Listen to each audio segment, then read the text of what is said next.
Gopi Jana Palapa Kiri Paratari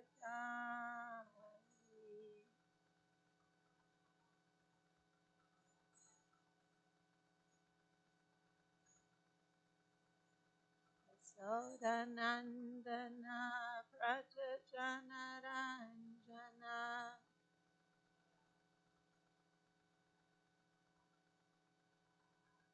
Yamunatira Vanachari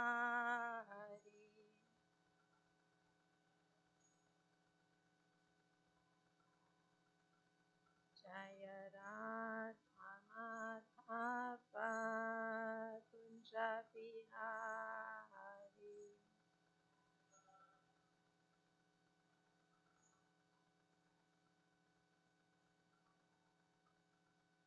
Gopi Jana Palapa Kiri Paratari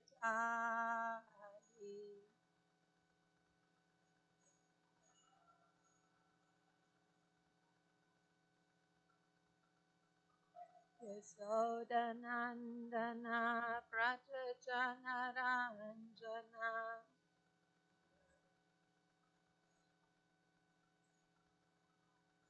Yamunatira Vanachari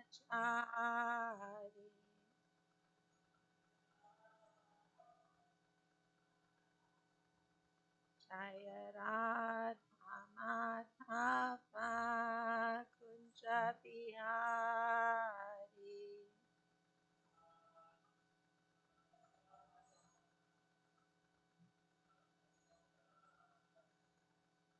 Gopi Jana Vallabha Giri Bharatari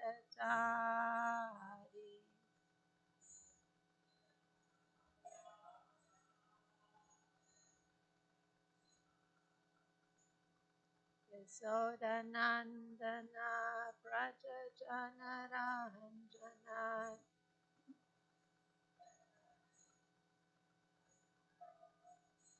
Yamunatira Vanachari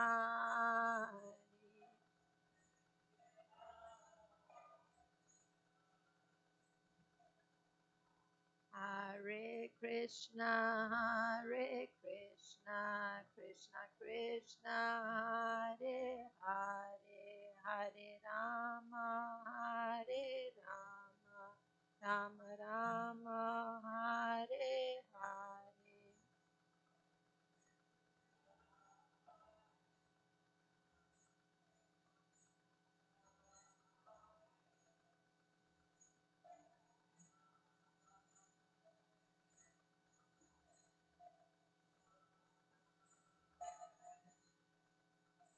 Hare Krishna, Krishna Krishna, Hare Hare, Hare Rama, Hare Rama, Rama Rama, Hare Hare.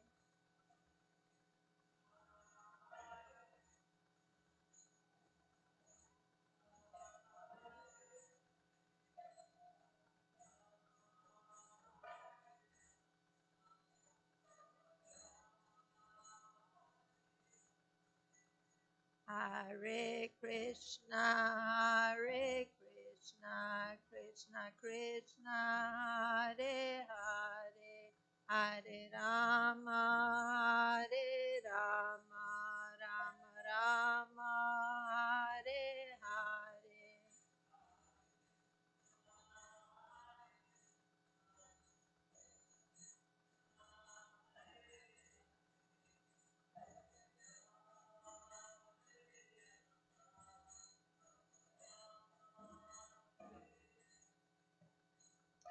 Kishore Kishori ki jai, Jagannath Baladev Subhadra Maharani ki jai, Gonitai ki jai, Srila Prabhupada ki jai.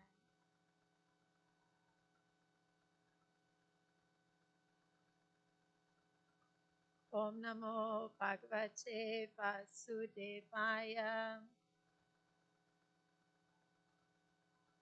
Om Namo Bhagavate Vasudevaya.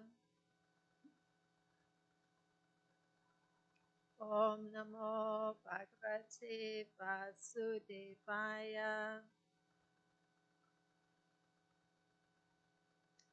So this morning we're reading from Canto 10, chapter 61, text 7 and also text 8 through 9. And the title of this particular chapter is Lord Balaram Slays Rukmi.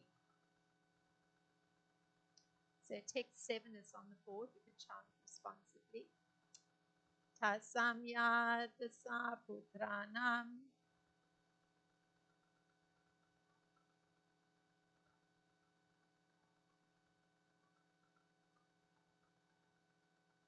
Krishna's Srinam Puroditaha Astam Mahisya Stat Putran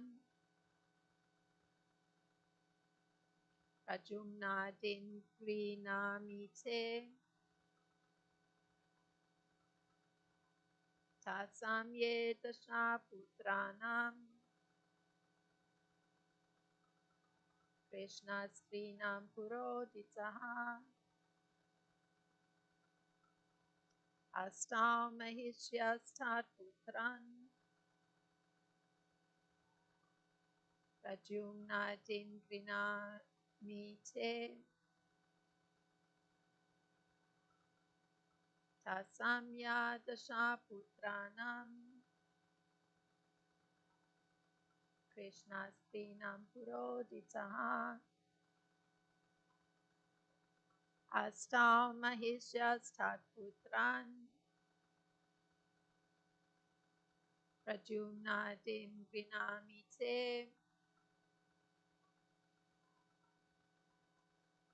Please chant. Tasamya Dasha Putranam Krishna Srinam Puroditaha Astam Mahisya Stat Putran Rajumna Dingrinamite. Tasamya Dasha Putranam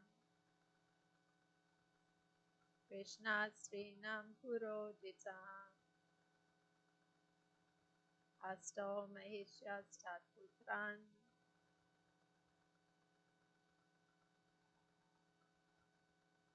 Rajumna Dingrinamite.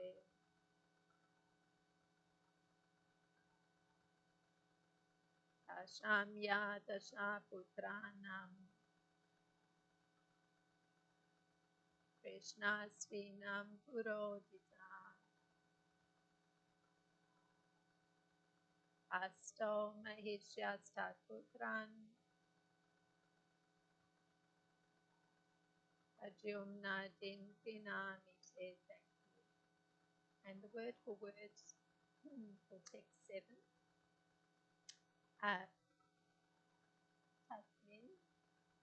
Tasam. Among those. Ya, who, Dasha, having 10. Putranam, some. Krishna Srinam, wives of Lord Krishna. Pura, previously. Udita, mentioned. Astal, 8. Mahisya, chief queens. Tat, there. Putran, sons. Prajumna Adin, headed by Prajumna. Grinami, I shall recite. Te, for you. And the translation for text 7. Among Lord Krishna's wives, each of whom had 10 sons, I previously mentioned 8 principal queens.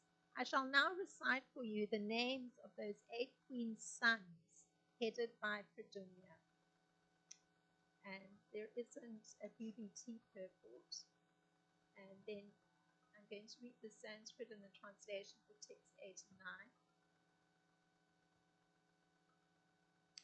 Charudeshna Sudeshnaicha Charudehascha Vidyavan Sucharus Charuguptascha Padracharus Tata Paraha Charu Chandro Vicharuscha Charuscha Dasamo Hares Prajumya Pramukha Jata Rukminyam Navamaha Pituru.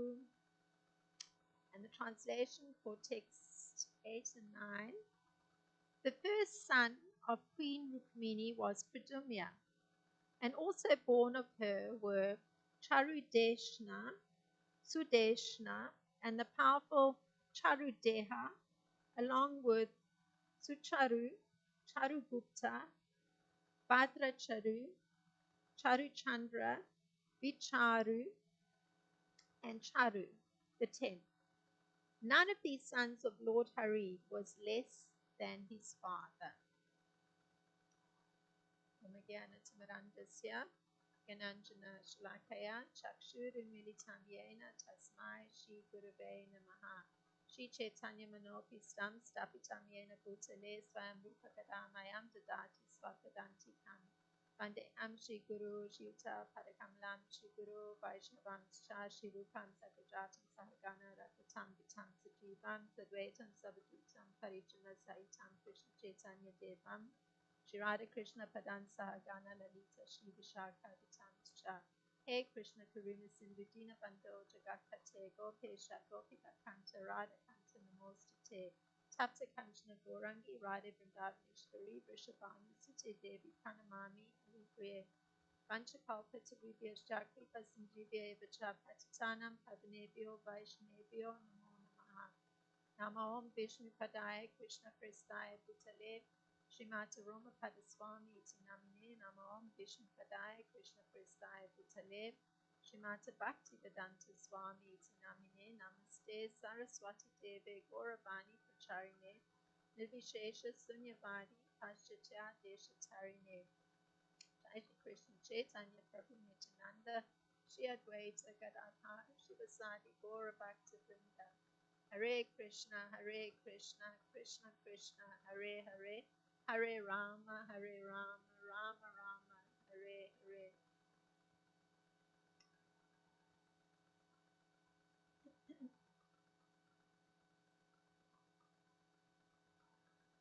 There's minute commentary on text 7 by Srila Vishwanath Chakravarti Thakur, and he's commenting that a related topic was described, meaning what just preceded what's being brought up now. And now the main topic is introduced, and that's the commentary. So I'm going to go into backtracking to what that related topic was and how it seeds into the present topic. So to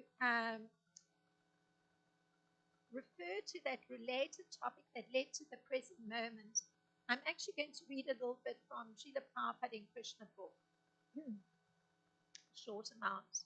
So this is Srila Prabhupada writing. So the queens of Dwarka were so fortunate that they got Sri Krishna as their husband and personal companion, although he is not approachable by exalted demigods like Lord Brahma. And Lord Krishna and his queens remained together as husband and wife. And Krishna, as an ideal husband, treated them in such a way that at every moment there was an increase of transcendental bliss in their smiling exchanges, talking, and mixing together. So that presents the picture that Srila Vishwanath Chakravarti Thakur is referring to as the related topic that's leading to the present time. There's a mention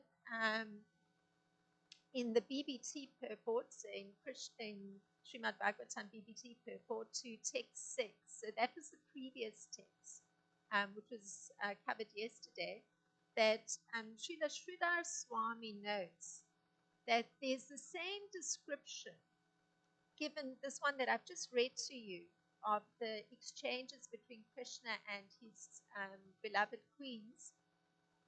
There's the same description given both in chapter 59, text 45, and chapter 61, text 6. So this description that I've just read to you, it's also almost the identical description in the previous chapter.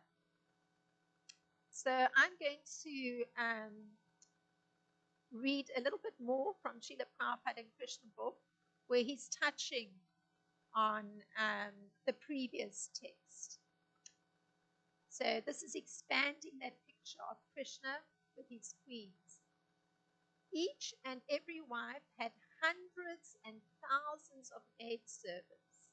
Yet, when Krishna entered the palaces of his thousands of wives, each one of them used to receive Krishna personally by seating him in a nice chair, worshipping him with all requisite paraphernalia, personally washing his lotus feet, offering him betel nuts, massaging his legs to relieve them of fatigue, fanning him to make him comfortable, offering all kinds of scented sandalwood pulp, oils and aromatics, putting flower garlands on his neck, dressing his hair, getting him to lie down on the bed and assisting him in taking his bath.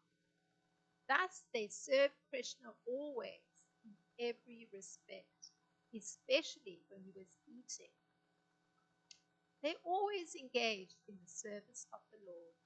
So that's Srila Prabhupada writing, expanding on this picture of something of the nature of the interaction between Krishna and his queens, and that very personal interaction that's taking place in each of those 16,108 palaces. And each queen having this particular way of greeting Krishna and worshipping him and making him relaxed and comfortable. There's an additional note from the BBT purport, and that is that Srila Vishwanath Chakravarti Thakur points to the fact that the queens also gave Krishna excellent offerings, because we hear that they were paying particular attention to his eating. So the excellent offerings they gave were palmfuls of flowers, the Pushpanjali, and palmfuls of jewels, that's Ratnanjali. So, one can see that attention given to every single aspect of the body of Lord Krishna and the pleasing items that are offered. So something that's cooling the body, some massaging to relax, some fragrant substances that enhance the senses, the giving of a decorative item like a garland, and then, of course, also arranging for beautiful foodstuffs, and then following that with palmfuls of flowers and jewels. So certainly a very beautiful reception of Krishna. So, when you think about it in regular life, on a regular material level, if one is in a regular husband and wife situation, it would be very difficult on a regular basis to have a continuous external display of devotion like a wife to a husband. It would be very difficult, because one settles into a comfortable relationship where the most that maybe exchange is a greeting, or meal will be taken together, but that there's actually placement of the husband in this revered position.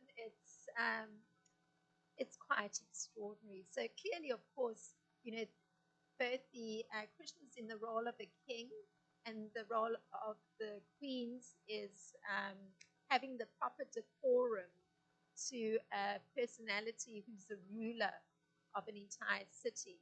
So that's one of the main differences. But also, what should be emerging is that extreme devotion that's expressed on a regular basis, on a daily basis, quite extraordinary. Now the main topic is introduced. So that was the setting, and Srila Vishwanath today is this main topic. It's introduced. So today is the introduction of the new topic we're entering into.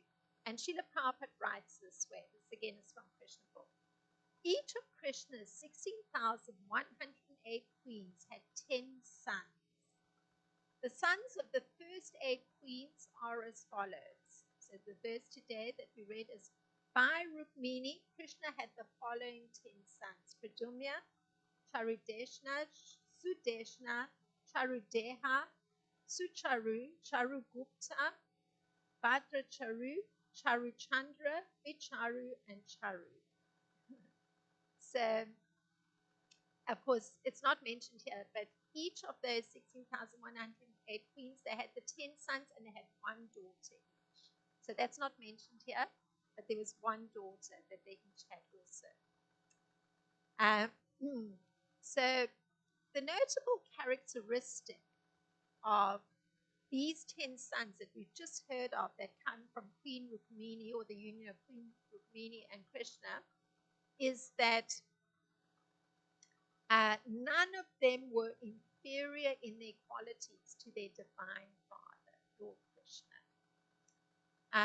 So that's the particular characteristic that's highlighted of these 10 sons.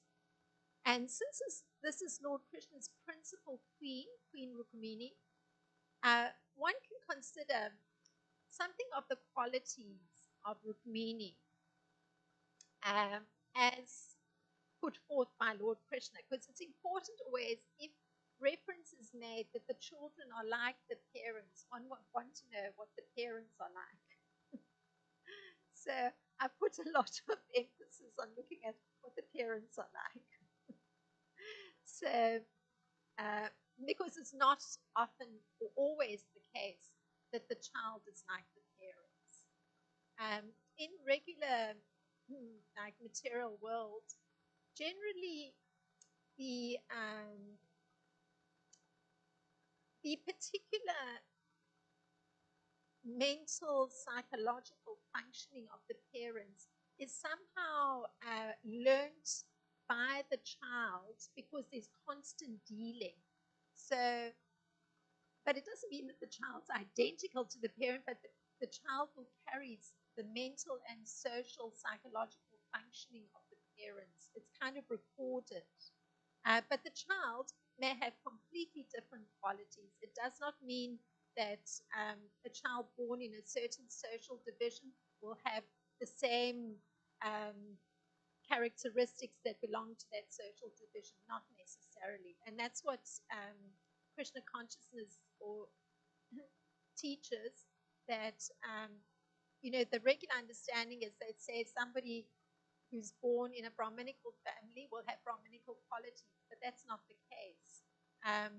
It's taken that one is recognized for the qualities one individual has as an individual. So that's an important part of Krishna consciousness. But we're going to look at some of the qualities of the parents in this case, because we hear that actually the sons were no lesser than their father, so they had extraordinary qualities. So these are some of the 2 qualities that Krishna highlights about his wife Rukmini, his principal queen. So this is what Krishna says about her. I can find no other wife as loving as you. So he's saying this is in relation to the 16,107 other queens. O most respectable one, when you were to be married, you disregarded all the kings who had assembled to seek your hand, and simply because you had heard authentic accounts concerning me, you sent a Brahmana to me with your confidential message. So Krishna's giving one of the extraordinary aspects of Queen Rukmini that have endeared her to him. And Princess Rukmini herself, so Krishna's referring to before their marriage, what was the particularly extraordinary action that Queen Rukmini, or at that time Princess Rukmini, had taken.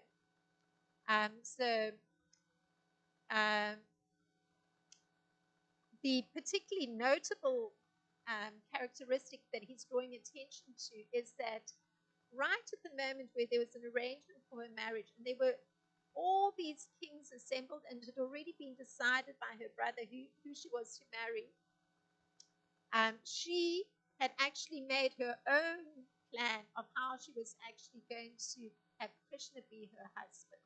So this was something, and she went about it in a particular way, a very dignified, extraordinary way, where she sent a private letter in the hands of a Brahmana to deliver to Krishna, but asking him that she wished him to be her husband.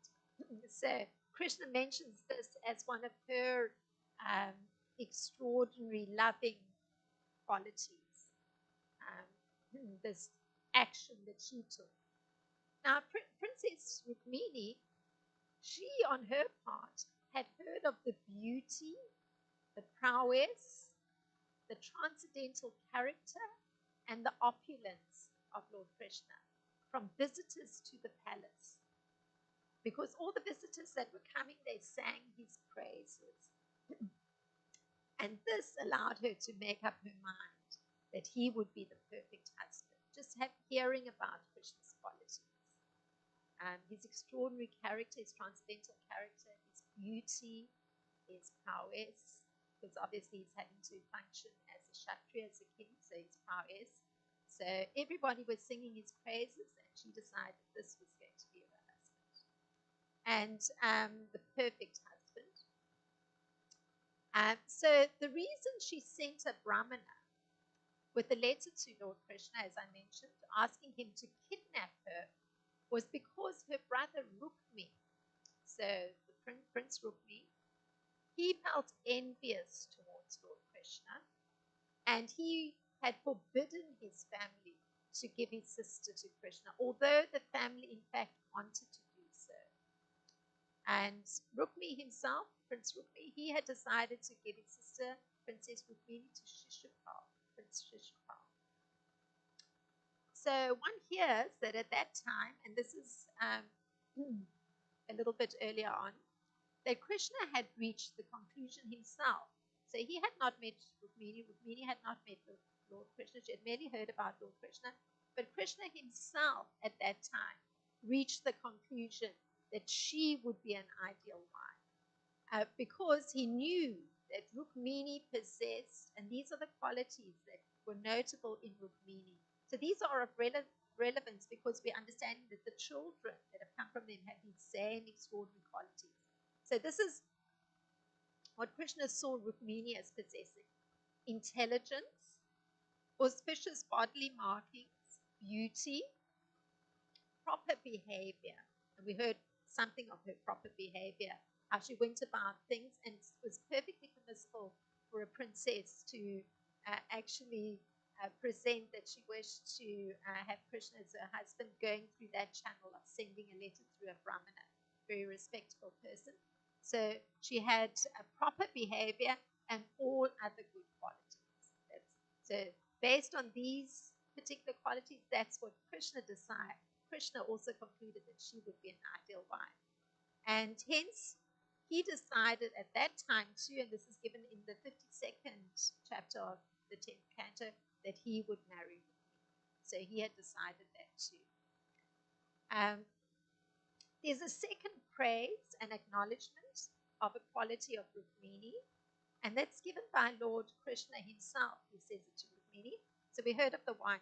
he praised her for that a very proper behavior that she'd exhibited of sending the letter through the Brahmana. And this is the second one that he acknowledges. When your brother, who had been defeated in battle and then disfigured, was later killed during a gambling match on Aniruddha's wedding day, you felt unbearable grief, yet out of fear of losing me, you spoke not a word. By that silence, you have conquered me. So this is a particular occasion where Lord Balaram had accepted.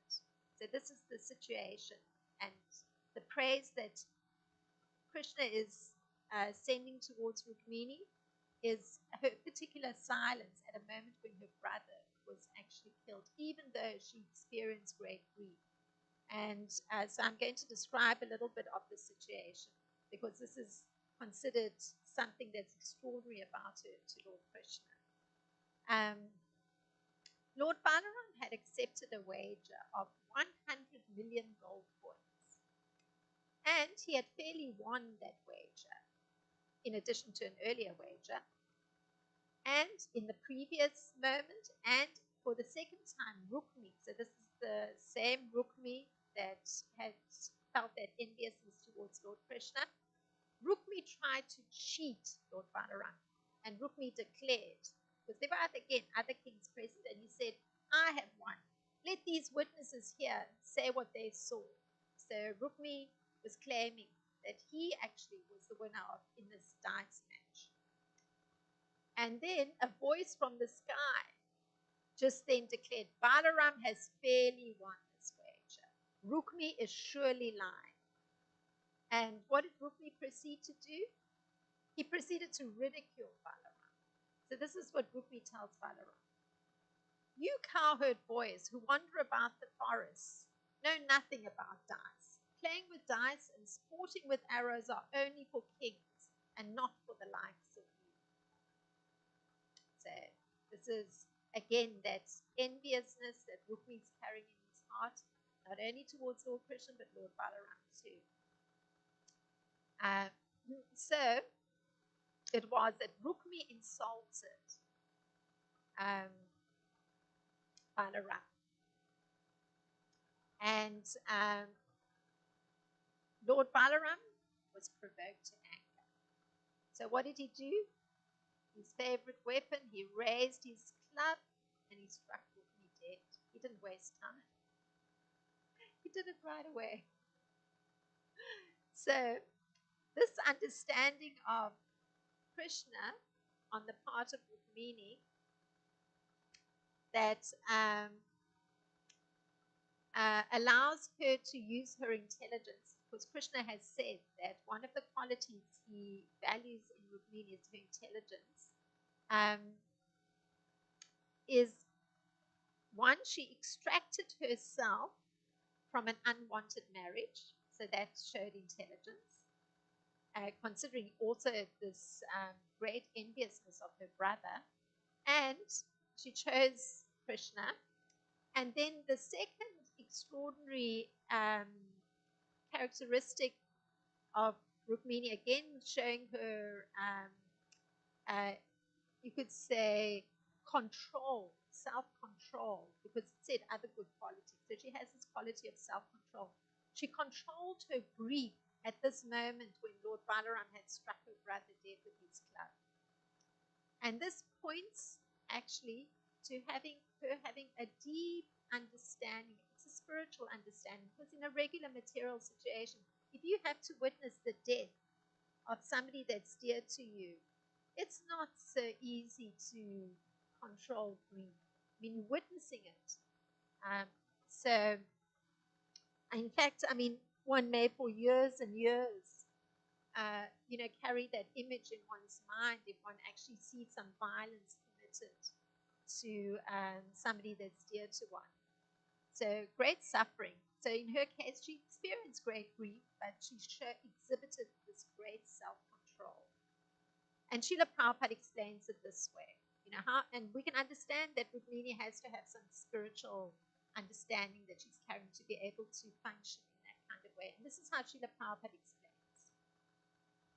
Spiritual understanding explains. Transcendental knowledge is the mature fruit of devotional service. And when one is situated in transcendental knowledge, one need not search for peace elsewhere, for one enjoys peace within oneself.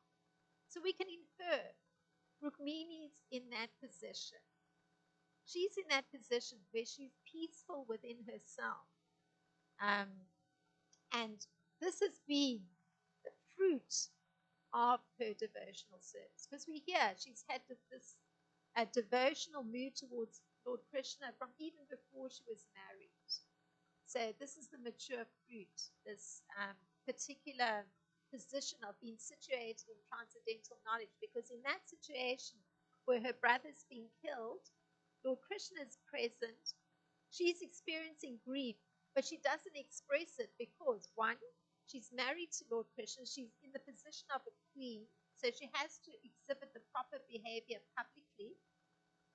And in addition, she understands that actually Rukmi is opposed to Lord Krishna and his actions are always of an envious nature, and it actually was the correct thing that he needed to be killed. She understood that.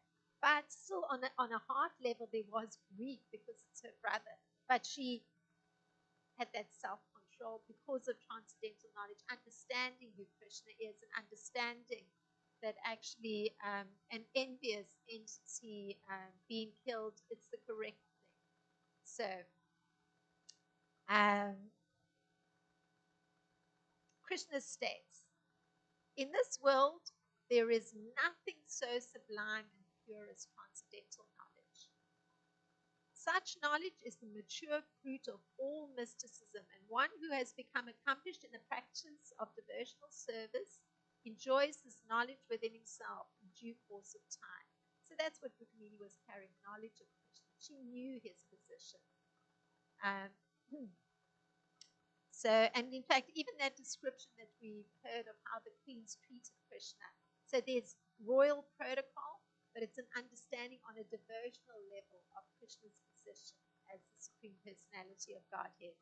So there's this point that there's duty that can be performed, but duty performed in knowledge, which is what we heard about. There's this adherence to the role of each of the queens in their role as queen.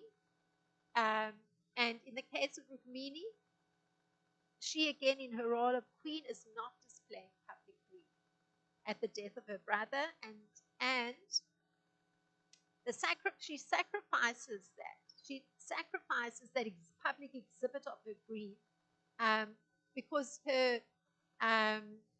she's always serving Lord Krishna. And even if she's put in a difficult situation, the focus is on the service that she has to perform for Lord Krishna. So what actually is visible in this particular scenario is that Rukmini has satisfaction in herself. That's what's visible based on what we've drawn from Krishna explaining transcendental knowledge. So intimately connected to this narration of Rukmini and Krishna and Rukmi, there's an interesting incident. So this is moving into that topic of the sons. And again, it's going to involve Rukmi. So we're going to see something of how the son shows something of also that some extraordinary quality. Because I've tried to point to what Krishna sees as extraordinary quality in Rukmini. And here, and of course, that all the queens understand Krishna's position. So going back to the time when Rukmini was taken by Lord Krishna, there's a description of Rukmini's mood after his sister had been seized in the midst of the king standing there. So Rukmini had been walking in a procession, and Here's a description of the mood that Rukmi had. Frustrated and enraged, mighty armed Rukmi, dressed in armor and wielding his bow, had sworn before all the kings, I shall not again enter Kundina if I do not kill Krishna in battle and bring Rukmini back. So even though it's by Kshatriya code, Lord Krishna is permitted to have seized Rukmini at that particular moment at the time of her marriage. The Kshatriya code, if a Kshatriya is able to actually um, gain a princess through some fight and is the winner, he's permitted to take the princess. And that was the case, but her brother Rukmi couldn't accept it, even though it was perfectly in order. He vowed that even he wasn't going to come back to his kingdom if he didn't actually manage to kill Krishna. So there was an ensuing fight because Rukmi pursued Lord Krishna. And he attacked Lord Krishna, but Lord Krishna shot arrows that broke Rukmi's sword and shield into small pieces. And Krishna had just taken up his sword, ready to kill Rukmi. And what transpired was that Rukmini made a piteous appeal to Lord Krishna. And because of her piteous appeal, Krishna desisted. And she appealed in this way.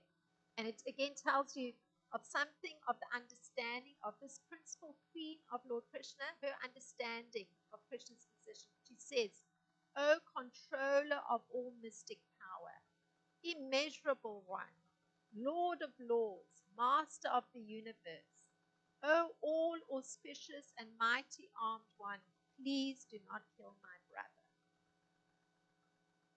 So Krishna desisted. So going back, at a later point, there's a very interesting question that gets raised because Rukmi performs an action that doesn't seem to fit into his character, considering this envious attitude that he has towards Lord Krishna. Because he comes to give his daughter Rukmavati to Lord Krishna's son Pradyumna, and that's one of the sons that are listed here, the main chief son. So one wonders, the question's raised, how could Rukmi give his daughter to his enemy's son? So that question is raised. After all, Rukmi had been defeated by Lord Krishna in battle, and he had been waiting for an opportunity to kill Krishna. So, interestingly, King Parikshit, who asks this question of Sukadev Goswami, and Sukadev Goswami, who's narrating what we've just been hearing, King Parikshit tells Sukadev Goswami, because he wants Sukadev Goswami to tell him how this could have transpired. And he again gives some support to Sukadev Goswami. He says, mystic yogis, they can see what hasn't happened. Mystic yogis can see things in the past and the present that's beyond the purview of the senses. So even if he doesn't know Rukmi, he's asking Sukadev Goswami, please answer this question. How could somebody carrying so much enviousness towards Lord Krishna actually do this, that he actually gives his daughter to his enemy's son? So the response he receives from Sukadev Goswami is that Rukmavati, so the daughter of Rukmi, she herself chose Pradyumna at her Swayamvara ceremony. So amongst all the princes assembled, she selected Pradyumna herself. And Pradyumna, so remember, there's the whole thing that in a Swayamvara ceremony, all the princes have to show their valor, their prowess. And the description is that Pradyumna, he fought on a single chariot, but he was able to defeat all the assembled kings in battle, and he took away Rukmavati. So you can see the same quality being exhibited that we heard, how Krishna had stolen Rukmini, and here we're having Pradyumna, the son of Rukmini and Krishna. he's doing the same thing. He's actually able to take Rukmavati from all these assembled kings, princesses. Um, yeah. So the question raised by King Parikshit receives an interesting answer. That although Rukmi always remembered his enmity towards Lord Krishna, who had insulted him, because I didn't read to you, but when Krishna was ready to kill Rukmi, and Rukmini appealed to Lord Krishna, oh immeasurable one, oh master of the universe, oh master of all mystic yogis, please spare his life. What Krishna then did was to use his sword, and he disfigured the moustache and hair of Rukmi. So, in effect, he humiliated him. That's what happened. So, so Rukmi remembered his enmity towards Lord Krishna, who had insulted him in this way, this disfigurement. But in order to please his sister, because after all, his sister had saved his life. So he had to undergo the humiliation and be disfigured. He couldn't return to his kingdom because he'd made that oath in front of all the assembled kings that unless he killed Lord Krishna, he was not going to return. He had lost his kingdom, he was disfigured, humiliated, but his sister saved his life. So because his sister saved his life, that is why he actually decided to please her. And he sanctioned his daughter's marriage to the son of Krishna and Rukmini, Pradumya, the main son. Now, Srila Prabhupada explains. So, this is an interesting explanation because I'm honing in on personalities that are carrying devotion in their heart and having very mature devotion, and how their knowledge of Lord Krishna, their transcendental knowledge, allows them to actually stay firm in the correct position of serving Lord Krishna, as opposed to just going with emotion that may be there, like some attachment to a family member, etc. So Srila Prabhupada explains, the real constitutional position of the living entity is that of subordination to the Supreme Lord, who is pure knowledge. When one is deluded into separation from this pure knowledge, he becomes controlled by illusory energy and cannot understand the Supreme Personality of Godhead. So there's the explanation of how it is that persons who don't want to be subordinate to the Supreme Lord, therefore they don't have access to this knowledge of Lord Krishna's position, and then they're under the control of illusory energy, the illusory energy Maya, and so they just cannot understand the Supreme Personality of Godhead. And that was the case with Rukmi. I mean, after all, he was the brother of Rukmini, this very devoted to Lord Krishna's sister that he had.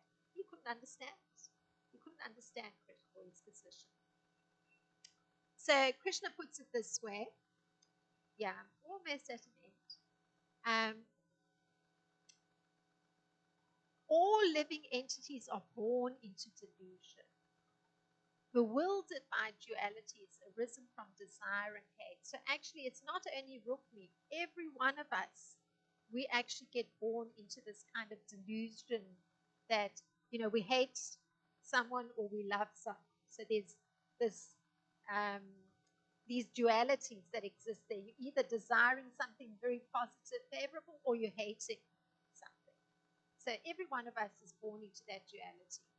And this is a contrast to the pure devotees such as Rukmini, who can understand, or even Pradumya, who can understand that the Lord appears by his internal potency. So he's not of the material energy. Krishna's not of the material energy.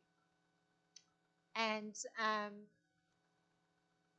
in support of the excellent quality shown by Pradumya, just going back to our topic, of his heroism, there's also that of Charudesha. Now that's the other son that's listed here. And this is given in the third canto of Srimad Bhagavatam, in the first chapter. There's reference made that Charudesha, so this is one of the other 10 sons, and a son of Satyabhama, one of the other queens, they accepted Lord Krishna as the soul of the self and thus followed his path without deviation. That's the mention made of one of the other 10 sons. And this is a statement made by Vidura, who refers to Pradyumna as the commander-in-chief of the Yadus. So see the extraordinary position that one of the sons, because we're hearing that they have the same qualities as Lord Krishna. So Lord Krishna is, king of Dwarka, and here it is. His son Pradyumna is commander-in-chief of the Yadus. So he's occupying a very high military position. And there's also reference made by Vidura that Pradyumna was born as Cupid in his previous life. So extremely attractive. So one can understand to some extent that why Rukmavati would have honed in on Pradyumna, his extreme beauty. So we know that Krishna's full in 7 opulences, and beauty is one of them. And the sons have the same, they're as good as the father. So we hear Pradyumna had that beauty and the military prowess. And Charadesha, the other son, mention is made that he's always engaged in the transcendental loving service of the Lord. So it means he's always in consciousness of Krishna. So somebody who's in that position of accepting Lord Krishna as the soul of the self, or having one's mind fixed on him, has the perfection of the highest transcendental happiness. And that's what's being carried in the heart. That's the knowledge that comes. Knowing Krishna's position and being devoted to him, always having one's mind fixed on him, one experiences great transcendental happiness. So one can understand that's actually, these sons of Lord Krishna are in that position, experiencing great transcendental happiness. And they also realize their qualitative identity with the Supreme Lord, meaning they're understanding their spiritual identity. And the description is given, or the implication is given based on having been in this transcendental position, carrying this transcendental knowledge, experiencing this transcendental happiness, that actually persons in that position are completely free from any reaction to past misdeeds. And that's given in Bhagavad Gita 6.27. Krishna states that himself. So that's the extraordinary position of the sons of Rukmini. They're actually in that position.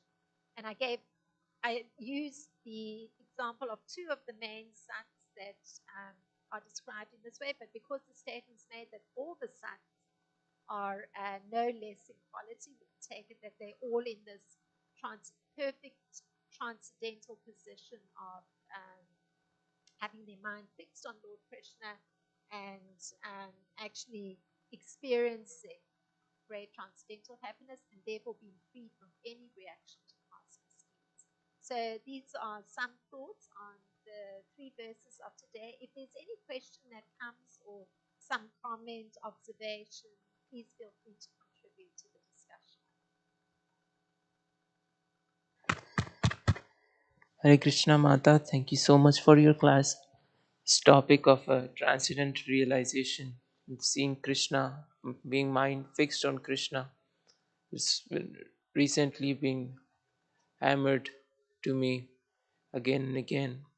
One topic, one point that you mentioned about Rukmini Devi, she is very loving and obedient towards Krishna. It also shows the degree of surrender she has towards Krishna, that she has surrendered the fear of separation, the fear of separation from her brother, that she didn't even object when the feud was going between Balram and Rukmi, that the surrender was that who stays in my life is not up to me anymore. Whatever, whoever Krishna wants can bring into my life, whoever he wants, he can take away from my life. It's not my business anymore.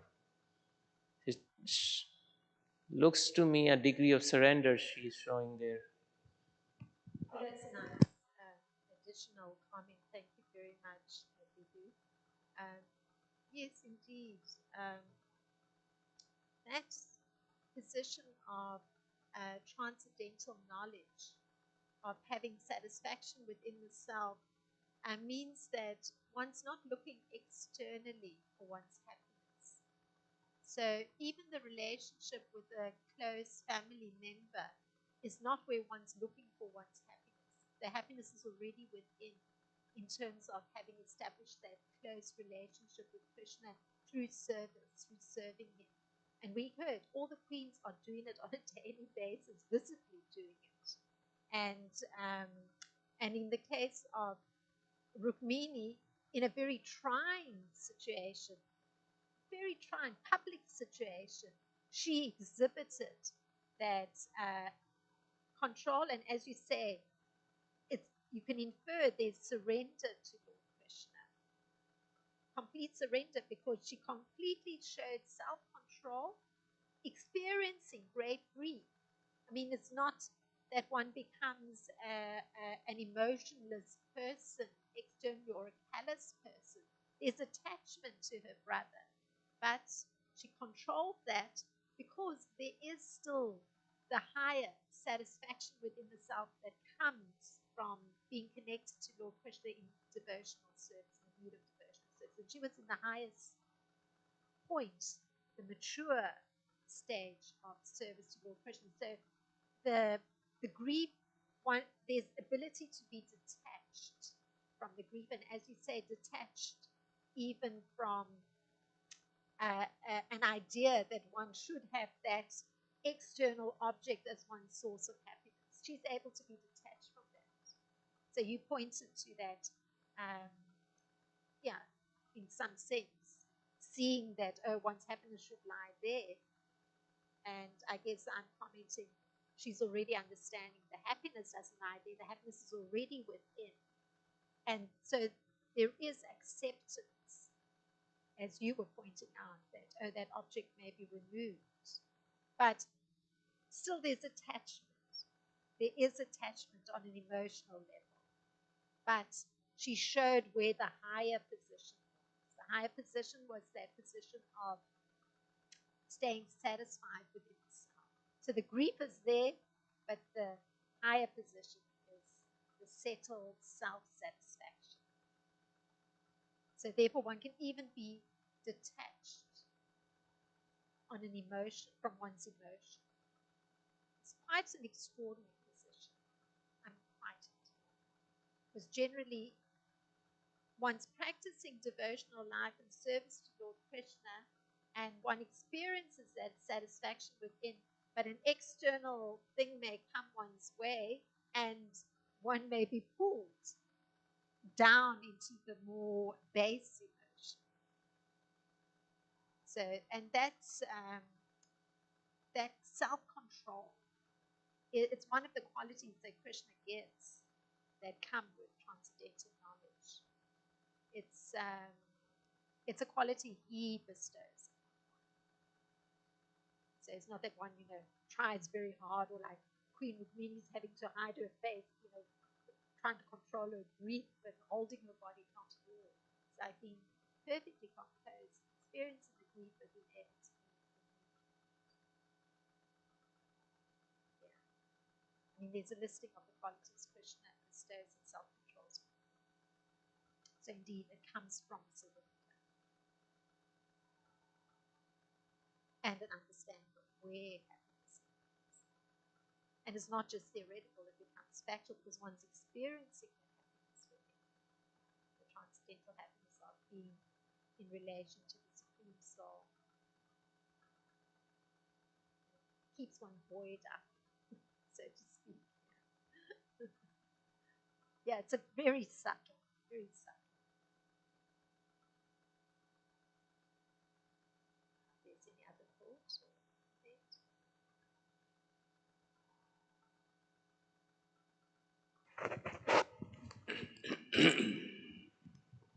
Thank you for your class, Mataji.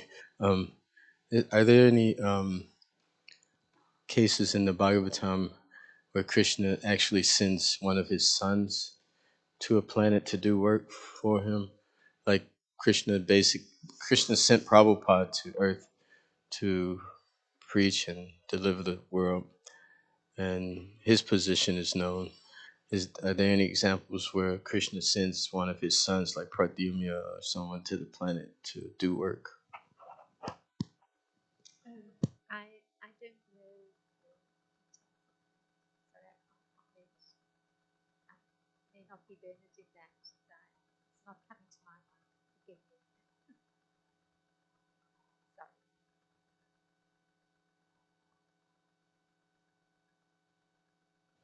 But of course, every devotee that's been spoken about by Sukadeva Goswami to Maharaj Parikshit is exhibiting such devotion to Lord Krishna that just by hearing of their actions, one's whole thinking is elevated. So they're doing the work that's being done um, of recounting these pastimes in the heart of Shukadev Goswami in his conversation with Maharaj Parikshit. It's doing Krishna's work, so to speak, because we're getting the opportunity to actually hear about so many devotees and how the choices they make and how they um, function, being in very elevated positions of transcendental loving service to Lord Krishna. So at least I can comment that much. So even by hearing about Pradyumna, one can actually and hearing it from Sukadev Goswami, one can actually experience great happiness oneself, just seeing his beautiful prowess being displayed, um, and somehow that it's sounds very much like how his father performed the same action. But so that hearing about that, it's there's a charming aspect to it, and a certain beauty to it. So oneself, they're doing the work through the choices that they make, and then the recount of those actions by Sukadev Goswami to Maharaj Parikshit, and us hearing about it, the work has been done, the proper work has been done, that we're getting uplifted. Yeah. And we're able to carry that recount of those past times. Yeah.